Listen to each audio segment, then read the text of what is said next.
समस्त good morning. आज आम सका सका हावड़ा जाऊँ रूम एका बस स्टेशन रे पहुँची जाइए।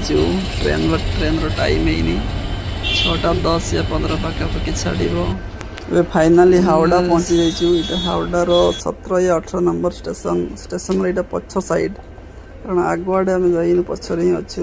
फाइनाली सब पैसेंजर ओह्लैले कोच रे बसीचु कारण टे रेस्ट नौ। कोच पूरा फाँका अच्छे देखिपे। कोच रे कहीं ना पाखे मोर दुईटा कलिग अच्छा तो कहीं ना पूरा फाँका अच्छे। गरम भी लगुच तथापि बसीचु कौन कर ड्यूटी गरम रे ही बसीचु जे पर्यंत मो ट्रेन छाड़ी हमको एमती ही गरम रे बस पड़ो। भावुची बाहर को जी कि माने मोर जो स्टाफ आसने कौटे जावाई चाहूना भावुची चलो गरम भी लगुच प्रबल खरा भाविली कोच रे पानी भी 3 लिटर आनी भी सरी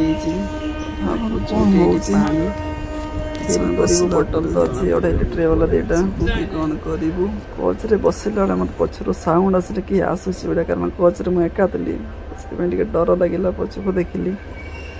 कोच पूरा एका ना एपट टे बहुत चोर हुए टे डर लगे के चोर पशि आसवे टे डर लगे बहुत। हावड़ा रे भी मोर आगुरी एमती गोटे स्टूडेंट लाइफ रे मतलब एग्जाम देवाई आसी से मोर गोटे मोबाइल चोरी होते स्टेशन रू ही तो ये टे डर लगे। देखी चाह रहा दरकार कलिकता लोक प्रत्येक मैंने 10 जन रु 8 जन एमती चोर प्रकृतिर लोक अच्छा देखा जाती साधा सीधा किंतु बहुत चोर टाइप लोक अच्छा जना पड़ते आप जब भी खड़गपुर एपट को आसवे खड़गपुर संतरागाछी हावड़ा ये 3टा स्टेशन बहुत डेंजर स्टेशन। फिर ए गोटे पखापाखि है होटेल खोजु कौटी खाइबू भोक लगिगला। होटेल तो बहुत सारा पाई किंतु जना नहीं मोर जो मोर जो कलिग आसने गोटे स्पेशल देखी फाइनाली गोटे होटेल रूम खाई सारिक पुणी आसलु संतरागाछी स्टेशन रे भाविलु स्टेशन टे रेस्ट नबू कारण बाहर बहुत गरम लगुच। भाविलु फैन तले कौटी बसबू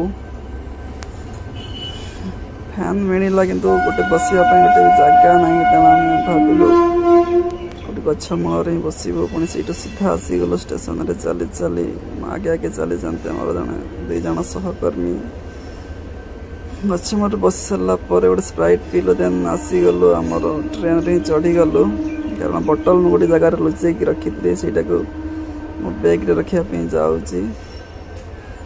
गरम प्रबल पानी भी पड़ेनि कारण आर पानी मिललानी एपटे देखुं झाड़ नाण हो गले ये फाइनाल मोर आम जो बसा बसी करूँ से पहुँची गलु भाविलु ये चाह पीबू मु पीएनि चाह मोर सहकर्मी से कहते चाह पीबे मत से भी गरम लगे तो मुझे आसिक ये कोच रे बसी से गछ मोर ही बस